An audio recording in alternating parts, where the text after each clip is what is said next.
it's customary for most of us to visit with Mr. President during the Christmas and the New Year. But as most of you know, I've been embedded in my campaigns for governor in Delta State.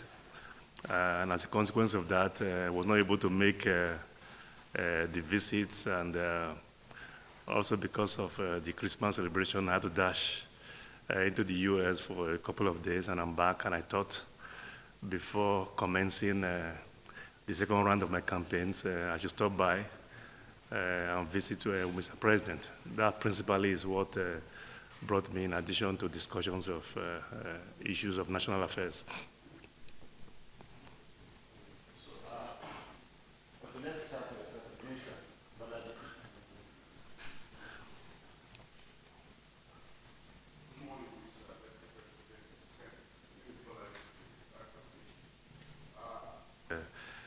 Misconception to tag Delta State a PDP state. Not by any means. Okowa is very, very ripe for the taking. Delta is very, very ripe for the taking. We're determined to achieve this. We've been going around each of the local governments word by word, making the case, drawing the attention of the people of the state to the misgovernance and lack of performance on the part of not just Okowa, but the PDP-led administration in the past 14 years, let me say the past 14 years, but most especially in the last 7.5 years. The message we are saying to our people is resonating. We've been able to make the case to them that Delta State is supposedly a very, very rich state, and indeed we are a rich state, given the contributions that we've made not only to the economy of this country, but also to the economy of the state, because of the receipts that we've gotten from federal allocation, inclusive of 13% derivation, and other receipts have come to the state by way of IGR. And by our reckoning, since the Okowa administration came into being, Delta State has received close to about 4.2 trillion naira. And this came, like I said, by way of federal allocation. It came by way of 13% derivation. And also about 400 billion naira that the state has borrowed. And only recently, thanks to my brother, the governor of Rivers State, who also made to understand that another 260 billion naira was given to our state on account of total. So if you look at that, out of a total of 4.2 trillion naira that has come to the state, there's nothing on ground by way of infrastructural development that is commensurate with all of these receipts that come to the state. The people are in despair. We have civil servants who gave the best part of their years in the service of the state, and upon retirement are still being owed gratuities, for the most part pensions. Some owed 6, 7, 8, 9 years and not being paid. A state that is that rich. We have, as you all know, the minimum wage, which has been approved for the entire country. In Delta State, notwithstanding our receipts, Delta is one of the very few states that is not paying the minimum wage, when you have even states up north, that receive close to about a quarter, in most cases even less, of the allocations coming to Delta State, paying minimum wage. The health sector is in a state of decay, so too is the educational sector. We have, before Okowa became governor, we've had tuition and other fees in Delta State tertiary institutions going for about 17,000 naira. per year. Today, right now, it's close to about 470,000 naira per student. Now, these are children of Deltans who have not been paid the minimum wage.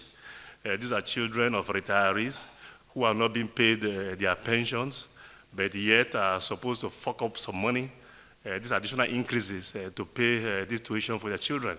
So the state is in serious despair. People are very, very angry.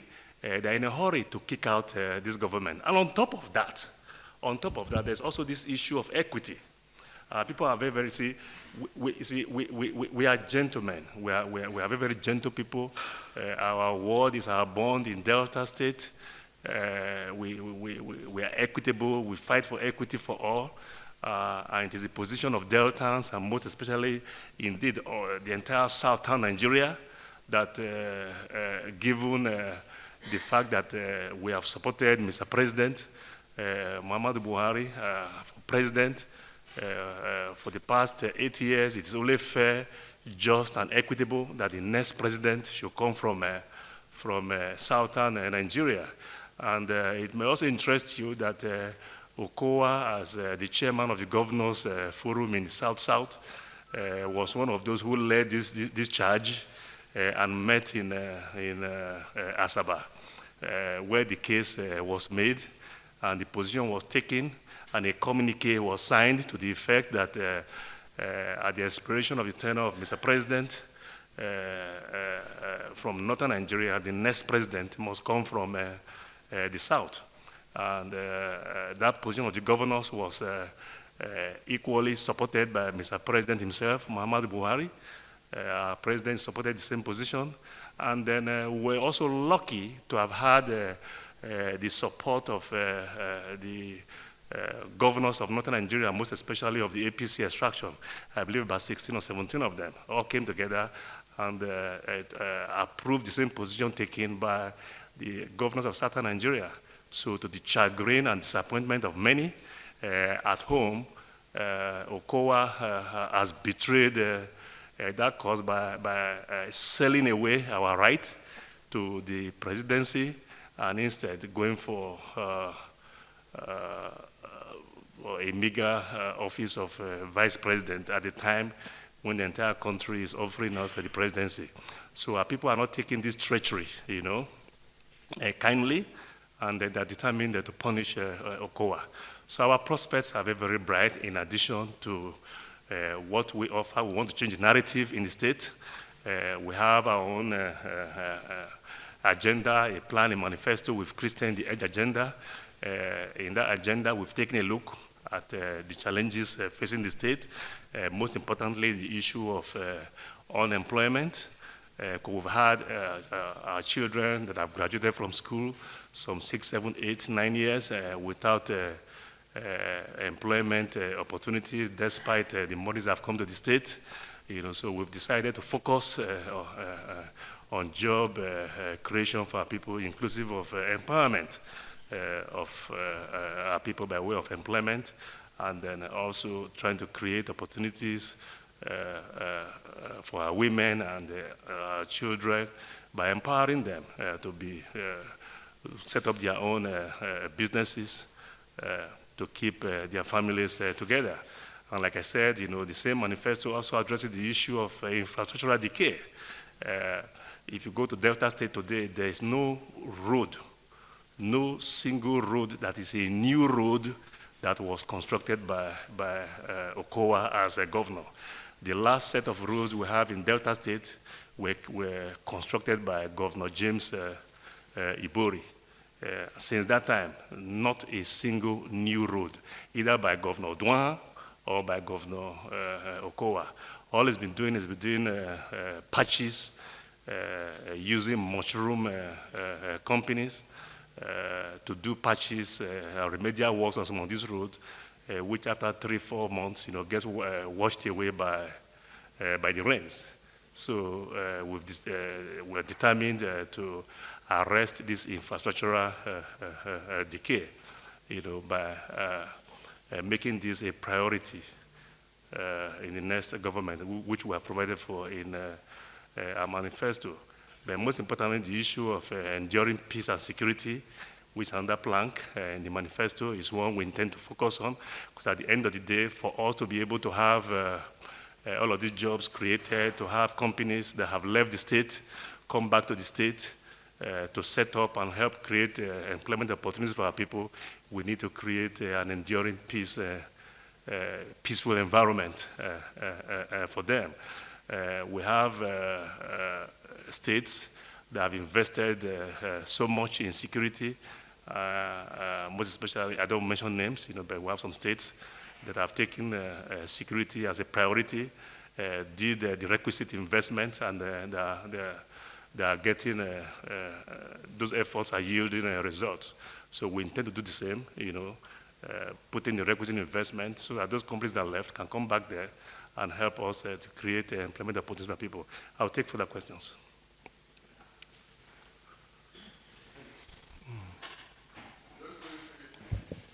Thank you very much, my brother. I hope this is not sabotage, because you are from my state and you've asked a very, very good question. I think it's important that people get the benefit of a response to that question.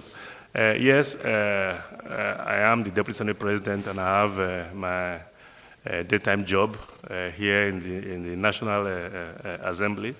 But my people at home also understand that I'm also the candidate, the Guba candidate for APC in the 2023 general elections. I have a reputation for multitasking. I have tried as much as possible with the help and the assistance of my principal, the president of the Senate, who is very, very, very, very accommodating and understanding of my quest at home. Is held fought, while I'm away, and where it's become almost impossible for him to cope without me. He's put his foot down. I must come back for a campaign trail and do my job to which I was elected. And I've been able to come in from time to time to do that by way of presiding over the Senate. But beyond that, I've also been around to participate in debates on the floor. I can say yes, there's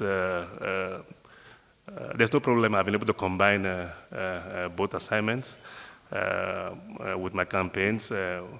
We have 25 local government areas, as you know. We've gone around 15 of them. By our calculation, we should have been done with 17, but we had some people in some of our veterans and supporters in my campaign train. We had a tragedy in the riverine areas just before the Christmas, and we felt that in honor of the departed, that we should suspend the campaigns, and mourn with their families. Now we're about to resume, actually tomorrow, to face the remaining 10 local governments, and so far we're doing well. Now, in terms of my priorities, like I've mentioned, if you go to Delta today, one thing that aches and ails every home, there is no homestead you will go to in Delta State and not find that challenge. It's one of unemployment.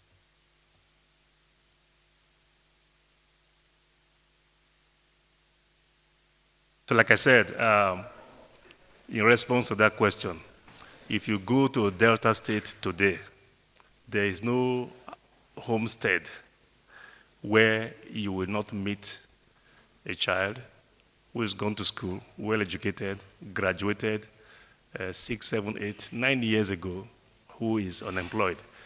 This unemployment challenge knows no party boundaries, knows no language boundaries, no religious boundaries. Unemployment is unemployment. And people just at home. All they seek is an opportunity to hold a daytime job, to be able to take care of their families.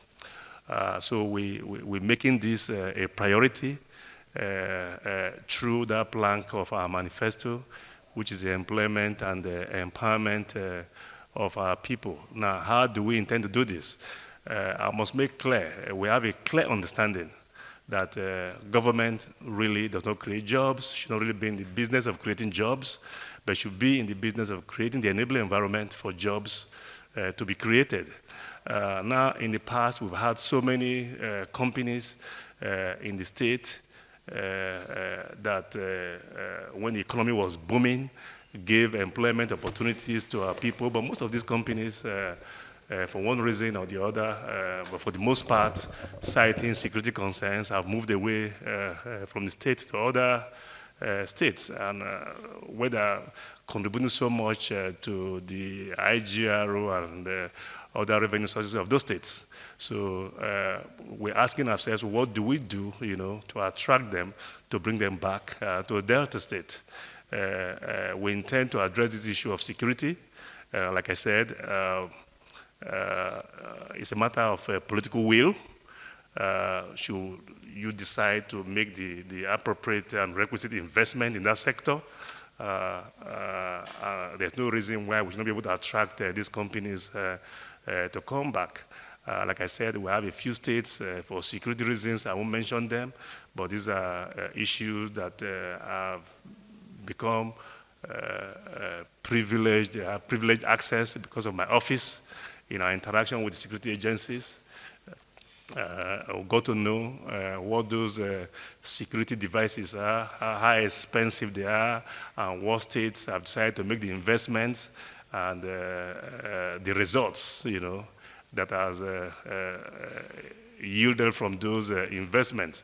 And I'm confident that there's something we're determined to do, to invest in Delta, and once we do that, all these companies will come back to the state, because that's the reason they left in the first place. Beyond, besides giving them further incentives to bring the companies back, maybe dwell so much, take advantage of the pioneer status, which they're entitled to bring them in there, to help them with the taxes, provide land for them.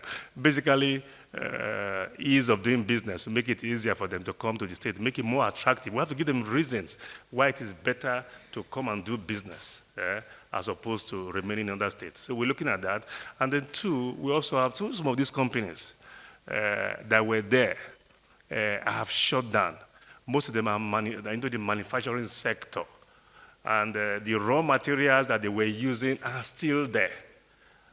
So we are asking ourselves, I'll give you an example, like in a place, thank God you're from my state. Take Ughelli, for instance, when we used to have the Bende glass factory and then the Delta glass factory. Now, all of the raw materials needed, for those companies, to function, they are still there. They never left. Today, one is functioning, Delta glass, which is now Beta glass, is functioning. But Delta glass is dead. And we're asking ourselves, why? And while Delta glass was functioning, they were creating a lot of employment opportunities, for our people. So we tend to bring that back. Look at ATMP, African Timber and Plywood. We still have the forest, we still have the woods. There's no reason why we cannot attract them back, maybe in a different name, but to start something. No reason. Even, I don't know where you're from in Delta, but I asked about textile mill.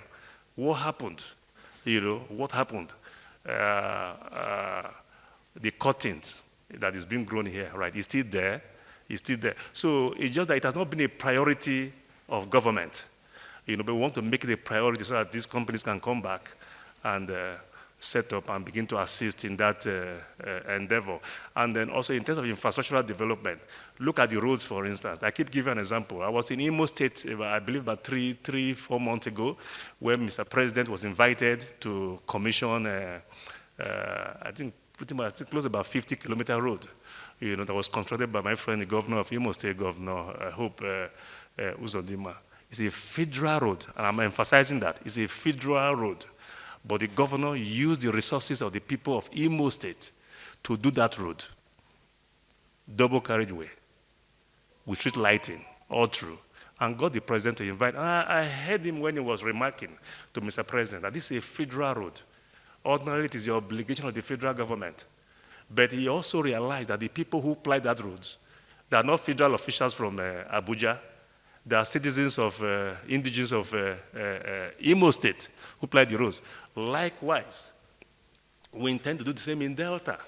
The two major roads, as you know, the one leading from Ugele through Isoko to Asaba, Kwale to Asaba, is a federal road, we admit. The one leading from PTI to Warri through Agbo to Asaba, also a federal road, admitted. But it is not the federal people who apply those roads. It is you and I, Deltans. And there's no reason why, given the resources that we have, the amount of money that has come to the state, inclusive of the borrowing, why some of this money should not have been used to complete the construction of this road. So we intend, as one of our priorities, federal road or no federal road, we're going to engage in the construction and or reconstruction of these roads. But why it matters for purpose of this question is that we're also, unlike what the current government is doing by using some mom and pop companies who have no business even doing menial jobs, to handle this kind of major roads that wash away after 3-4 months. We intend to bring in reputable companies like Julius Berger, just like Governor Wike is doing in Rivers. But we are going to insist on one thing for purpose of this question: local content. Local content. If you need an engineer, an artisan, we have them.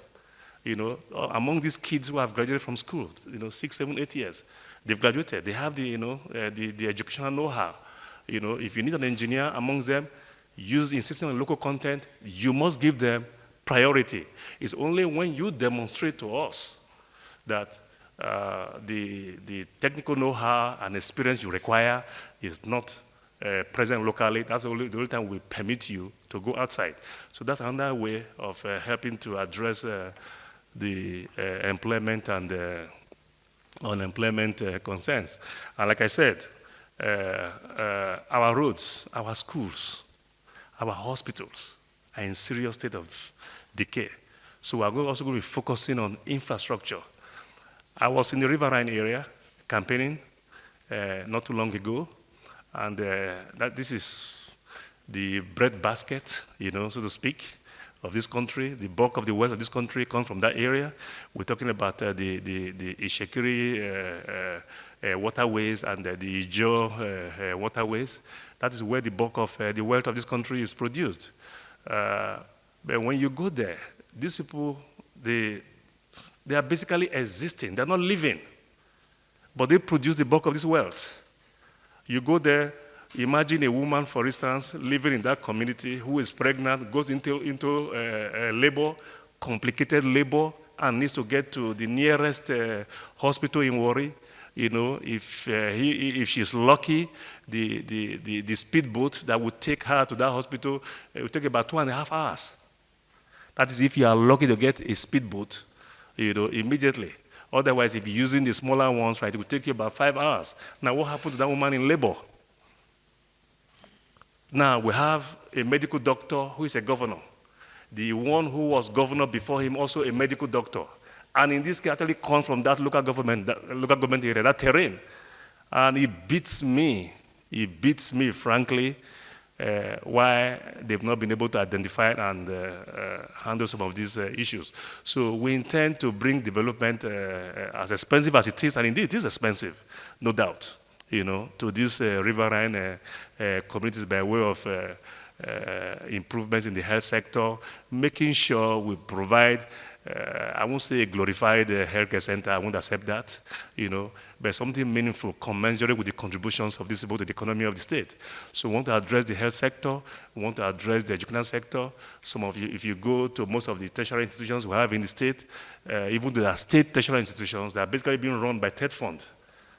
Some of that are like glorified secondary schools. I believe we can do better. We're a rich state, we have enough resources.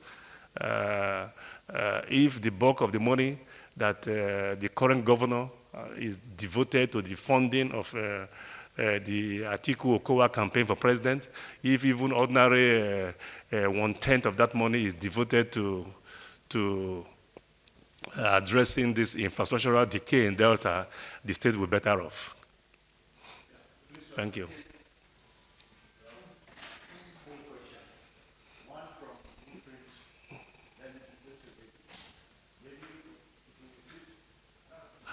speaking as a senator representing Delta State and speaking as a deputy senate president, uh, I have an obligation, as most of you know, to support Mr. President, and this time will not be an exception. It is a decision that was taken. Basically, all they're asking for is ratification.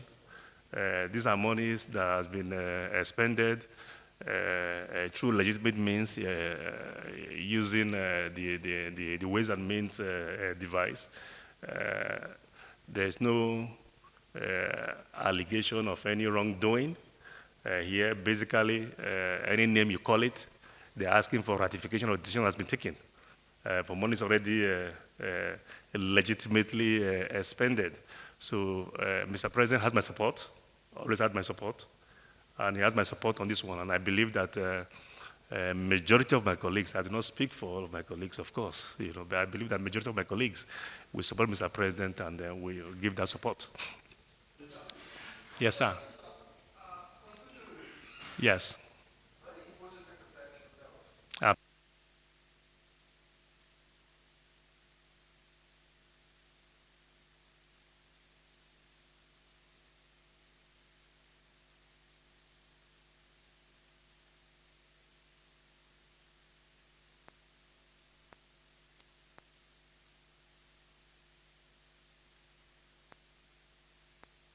Good. You see, I'm not comfortable with your conclusions when it says an exercise in futility.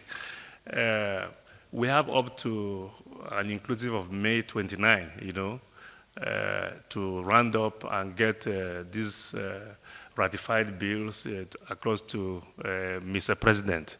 Notwithstanding that this is an election season, some of us are still able to multitask, as previously alluded to address these issues. But I like for you to look at it from the context of where the challenge is coming from. We, as members of the National Obligation, members of the National Assembly, we have our obligation, and the obligation is one: come up with the areas where we believe changes to the constitution needs to be made, and in doing that, we're supposed to reach out to the entire citizenry, get their views, collate the same, get the National Assembly to debate and vote. This is the obligation imposed on the National Assembly by Section 9 of the Constitution. I can tell you that the National Assembly, we have fulfilled our part of that bargain. What is now left is to get the concurrence of 24 houses of assemblies of the states. That is also a Section 9 obligation, but this time imposed on the state houses of assembly. As we speak, my mistake, I probably should have, if I knew this question was going to come up, I probably should have spoken with the clerk of my committee before walking in here, but I know that notwithstanding the brouhaha over this, the states have been meeting, and they've been taking positions on most of these bills. I don't know how many right now, but the bigger challenge we have, frankly, it's not so much all of the bills, it's the bills dealing with the local government autonomy, both financial and admin. And those are the two critical issues. But the other bills, most of them have passed. They've passed, we've gotten more than the required number of Houses of Assembly for some of those bills. But what matters to us, which is a priority to us, which is a big priority of Mr. President, is the issue of the local government autonomy. And that's where we're having challenges. And that is because of the position of some of the governors, who believe that they should not be in support of this. But my personal view, not speaking for the National Assembly as a whole, my personal view, the obligation is actually imposed on the state houses of assembly and not on the governors. And I would have expected that the state houses will show some independence, in making some of these decisions. But it does appear that, and I can't fault them, for working with their state governors, in taking these positions. But we believe that with time, we'll be able to resolve this. The President of the Senate has reached out to some of the governors, most especially through my friend, the governor of Kaduna State, to reach out to his fellow governors, like Kaduna, for instance. Kaduna has already voted. Kaduna has voted and has transmitted. Of course, we won one, we lost one. I think Kaduna, if I'm right, my memory serves me right, they voted local government, I think they approved administrative autonomy, but they voted down financial autonomy, if my memory serves me right. But the bottom line is that they have voted. All that the Constitution requires that, take your vote and bring back to us. We would have been happier if we got both from Kaduna State House of Assembly, But most of the others have voted for both admin autonomy and financial autonomy. So I'm confident. We're working. My brother, my colleague in the House, the Deputy Speaker, is also reaching out. We're confident that in no time we should be able to get the requisite number. I pray for the local government autonomy, but like I said, that's not the only bill. Actually, we transmitted 44 bills, if I'm right, 44 bills. But these two appears to be the most critical to a lot of stakeholders. So please, don't rush to judgment by labeling this exercise an exercise in futility. Thank you.